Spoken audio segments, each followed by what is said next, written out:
Welcome students. Exercise का question number 26, इसमें कहा गया है कि M1 ब्लॉक पर फोर्स लगाया गया है M2G/2, इसे यहां पर अप्लाई किया गया है। M1 ब्लॉक पर फोर्स लगाया गया है, तो M1 का कनेक्शन M2 के साथ में है। M1 का कनेक्शन M2 के साथ में, यहां से देख सकते हैं ये थ्रेड, इस थ्रेड के कनेक्शंस के कारण जब M1 को खींचा जाएगा तो M2 मोशन करेगा। तो आपको बताना है कि M1 ब्लॉक का एक्सेलरेशन कितना होगा। देखिए, जब भी ऐसा कुछ निकालना होता है तो हम क्या करते हैं, हम हमेशा फ्री बॉडी डायग्राम बनाते हैं। फ्री बॉडी डायग्राम बनाने के बाद Newton second law of motion apply करते हैं और इक्वेशन लिखते हैं। Newton second law of motion apply करने के बाद, इक्वेशन लिखने के बाद सिंपली कैलकुलेशन फॉर एक्सेलरेशन निकाला जा सकता है। तो चलिए बोर्ड की तरफ और इस आंसर्स को देखिए। देखिए स्टूडेंट, सबसे पहले हमें क्या करना होगा, सबसे पहले हमें फ्री बॉडी डायग्राम बनाने हैं। तो पहले देखिए M1 और M2 के बीच में क्या कनेक्टेड है। तो M1 और M2 के बीच में थ्रेड कनेक्टेड है। अब मान लो आप इसे कट कर देते, तो आप इससे कट कर देते तो M2 ब्लॉक नीचे चला जाता। तो अगर कट नहीं है तो डेफिनेटली इस थ्रेड ने M2 ब्लॉक को होल्ड कर रखा है। अब थ्रेड ने अगर M2 ब्लॉक को होल्ड किया तो डेफिनेटली थ्रेड में टेंशन एग्जिस्ट करेगा। और टेंशन के डायरेक्शन का तरीका बताया मैंने, जहां जहां कनेक्टिंग पॉइंट्स है वहां कनेक्टिंग पॉइंट्स बना दो, और कनेक्टिंग पॉइंट से अवे, कनेक्टिंग पॉइंट से अवे, कनेक्टिंग पॉइंट से अवे और कनेक्टिंग पॉइंट से अवे। ठीक है। अब हमें नहीं पता कि हमारे फोर्स लगाने के कारण कौन सा ब्लॉक कैसा मोशन कर रहा है, तो हम कोई भी मोशन मान सकते हैं कि किसी भी डायरेक्शन में मान सकते हैं। तो मान लीजिए मैंने माना कि F फोर्स लगाने से ब्लॉक ऐसा मोशन करने लगा, तो हम कहते हैं free body diagram of M1। सबसे पहले M1 का फ्री बॉडी डायग्राम बनाए। तो gravitational pull M1G, normal will exerted by surface capital F, और इस पॉइंट पर टेंशन की डायरेक्शन देखिए, टेंशन की डायरेक्शन, और हमने माना है कि सिस्टम इधर की तरफ जा रहा है। देखिए जिस तरफ एक्सेलरेशन है, भाई जिस तरफ एक्सेलरेशन है, थोड़ा समझने पे ध्यान देना। मान लो यहां पे 10 न्यूटन है और यहां 60 न्यूटन है, तो मैं आपसे पूछूंगा बताइए ब्लॉक कहां पर मोशन करेगा।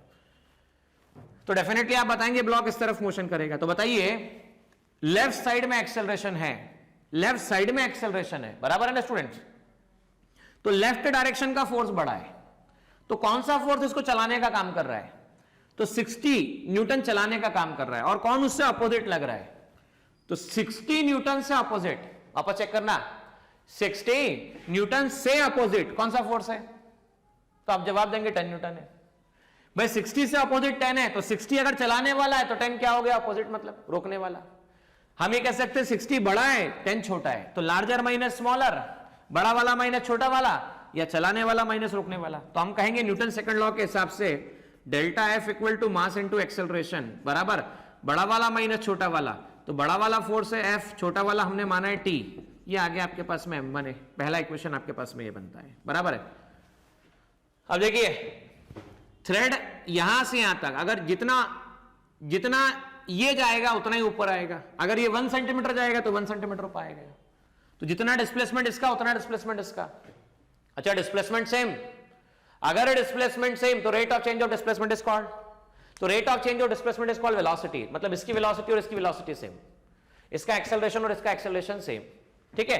तो अब हम बात करते हैं free body diagram of M2। M2 के बारे में बात कीजिए। तो देखो M2 को कट करते हैं तो यहां से जाता है M2 नीचे की तरफ, इसे हम कहते हैं M2G। इस कनेक्टिंग पॉइंट पर टेंशन की डायरेक्शन ऊपर की तरफ है टेंशन, और एक्सेलरेशन हम बात कर रहे हैं ऊपर की तरफ। तो बड़ा वाला माइनस छोटा वाला, देखो वापस से एक्सेलरेशन की डायरेक्शन में जो फोर्स है वो बड़ा होता है, तो बड़ा वाला माइनस छोटा वाला, मास into acceleration M2 into A। अब हमें क्या करना है, हमें एक्सेलरेशन की वैल्यू निकालना है, टेंशन की वैल्यू निकालना, दोनों की वैल्यू निकालना है। तो हम क्या करते हैं, यहां से टेंशन इक्वल टू लिख देते हैं M2A प्लस M2G। अब ये इक्वेशन फर्स्ट और इक्वेशन सेकंड, टेंशन की वैल्यू आपने लिख दी फर्स्ट इक्वेशन से। So by first equation F minus T आपके पास कितना है, तो वो है M1A, M1A। अब मैं टेंशन की वैल्यू पुटअप कर देता हूं। So M2A plus M2G equal to M1A। तो हम लिख सकते हैं F minus M2A minus M2G, ऐसा लिखा जा सकता है। ठीक है, इक्वल टू M1A। अब देखिए बच्चों, F minus M2G equal to M1A plus M2A, M1A plus M2A। अब क्या करेंगे, F minus M2G M1A plus M2A। तो F की वैल्यू कितनी है, तो F की वैल्यू आपके पास है M2G divided by 2 minus M2G, that is equal to M1 plus M2 multiply by A। अब इसे सॉल्व करेंगे तो देखिए क्या आ रहा है आपके पास में, ये आ रहा है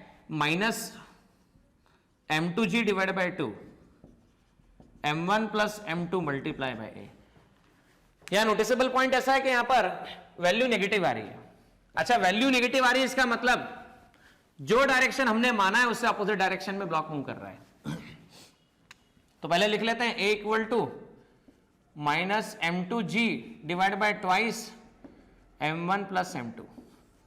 अच्छा, नेगेटिव साइन क्या बताता है? हमने माना था कि सिस्टम इधर की तरफ जा रहा है, हमने माना था कि सिस्टम इधर की तरफ जा रहा है, ब्लॉक इधर जाएगा और ये ऊपर जाएगा, जबकि एक्चुअलिटी में ऐसा नहीं हो रहा है। हो ये रहा है कि ये नीचे जा रहा है और ये इधर की तरफ आ रहा है, ये नीचे जा रहा है और ये इधर की तरफ आ रहा है। तो इस तरह से हमने एक्सेलरेशन की वैल्यू